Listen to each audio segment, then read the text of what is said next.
This is the interior of 261 Cleveland Avenue. So from the north side entrance, you can see there's the driveway there. And you enter into this fantastic vaulted ceiling mudroom. Such a necessary feature in a Vermont home to have a mudroom. So this space then flows into the dining room. So once we are in the dining room, you can see these absolutely stunning floors, all kinds of intricate details, both in terms of the layout, the pattern, as well as the color. How cool are these antique floors? There is a ceiling fan in this room, along with original beadboard. Look at those details. Some fluted trim. Obviously this is a large overhanging counter here, so you could put bar stools there if you'd like. So I'm gonna head this way and show you into the living room. There is a lot of rich knotty pine. Again, an interesting pattern here laid out on the ceiling. Just adds a lot of interest and warmth. There is a new carpet throughout this living area. And then you've got beautiful arches for the front window seat, along with this beautiful arch here between the living room and the dining room. Original moldings. You've got the rosettes in the corners, fluted trim, nice big thick baseboards. There is a hot water baseboard heating system here, all powered by oil. The boiler's been replaced very recently. So I want to point out that there used to actually be a wall here at one point, and that back area was used as a bedroom, but makes for a very generously spaced out living room. And from here you'll get a little peekaboo view of the backyard. So a little panorama here.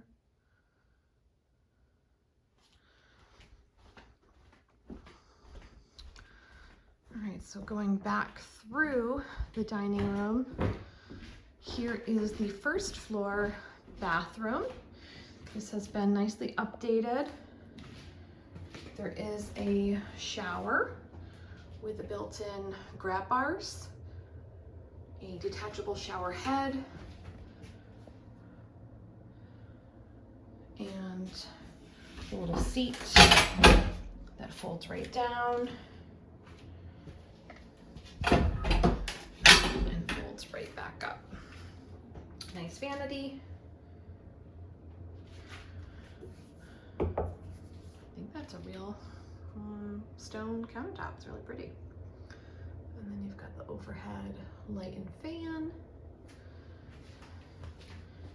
And then on this side, we do have the potty with some extra storage.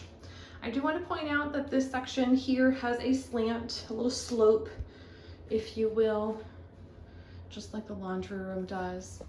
Of course, you can see that there used to be original woodwork that's been painted, so this needs some touch-ups here. Another little view out to the backyard. There are some cellular shades in some of the windows. I just popped that one out. My apologies. Popped it right back in. All right, and I also want to point out things like the solid 4-panel door. All right, so taking a look into the kitchen, we do have some flooring challenges. We've got old linoleum where there used to be a seam, and of course that has cracked, so it's been taped over. Gives you lots of opportunities to update in this kitchen, from the powder blue border, which may be right up your alley or not. You've got these oak hardwood cabinets.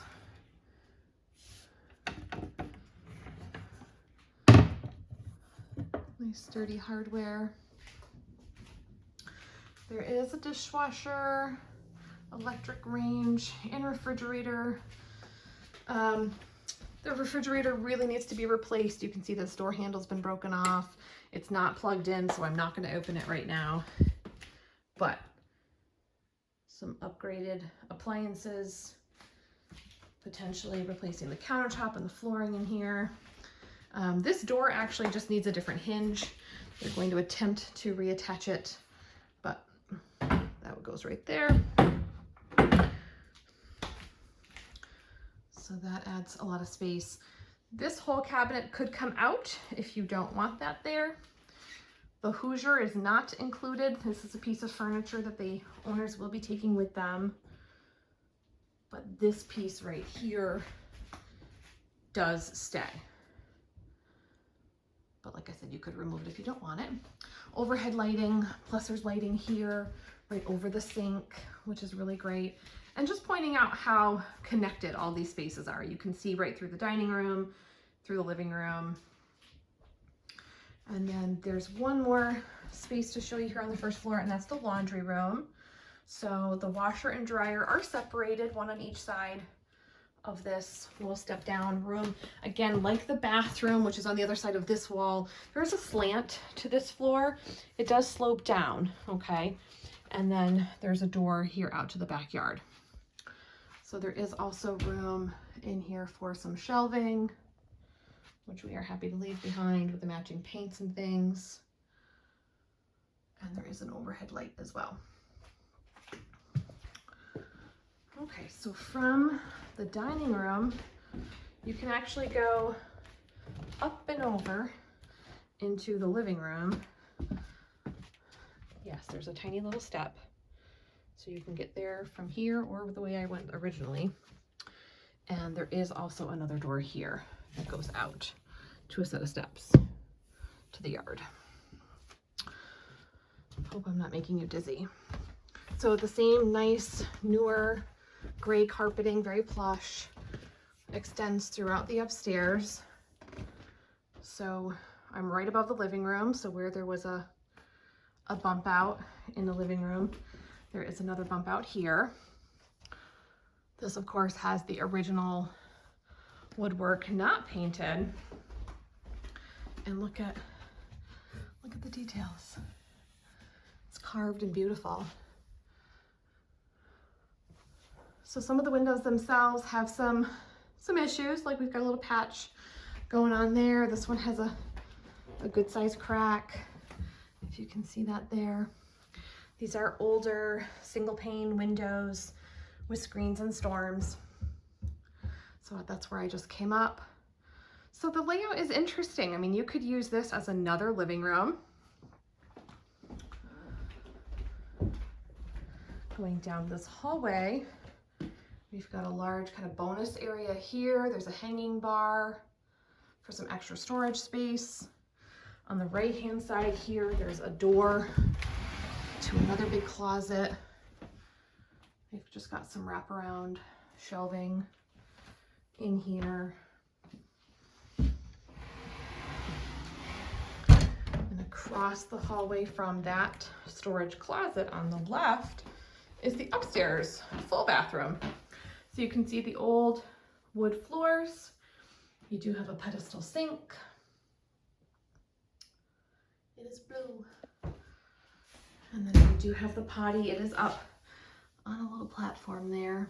Room for some storage. And this has a clawfoot tub. Although I don't know if I should call it claw feet because it doesn't have claw feet. It's got ball feet. Is that such a thing? A ball foot club? Or wait, a ball foot tub. Tongue twister. So there's no shower up here in this bathroom. There is just the tub.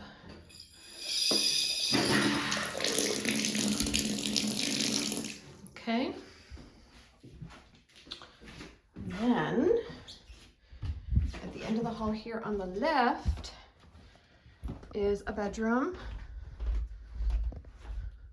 It does have overhead lighting. Of course, it does have the angled ceilings here. You've got the exposed chimney.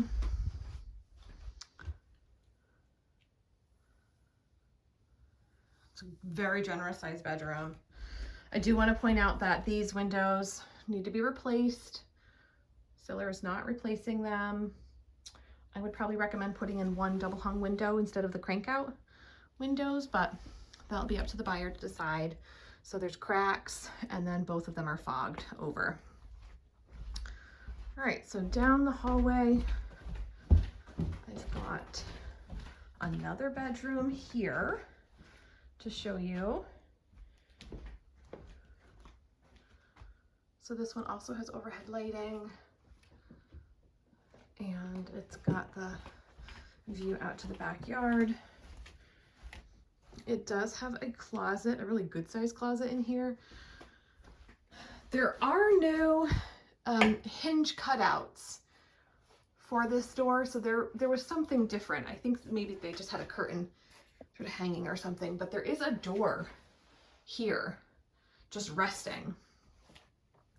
So someone perhaps with some carpentry skills can figure out if that's the right door to go here, and then can attach that and hang it, and then do, oh my God, it's a huge closet. I mean, you could do a nice organizer in here.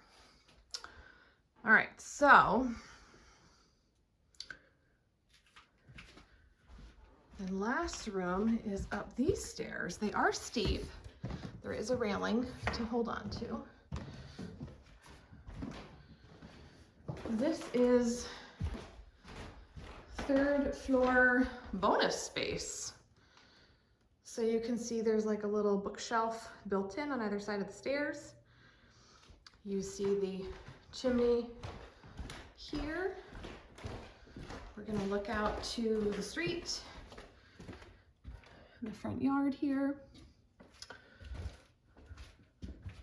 There's under the eave storage nooks here, and then there's another access point back there, another bookcase. So you can see that part of these floors were repaired with some replacement boards. What a cool bonus space. There's a tiny scuttle hatch here. Hire a skinny home inspector to stick his shoulders up there and think of all the possibilities, whether this is going to be a rec room, an office, perhaps another bedroom, gym, crafting space, and then you've got a bird's eye view of the backyard from up here.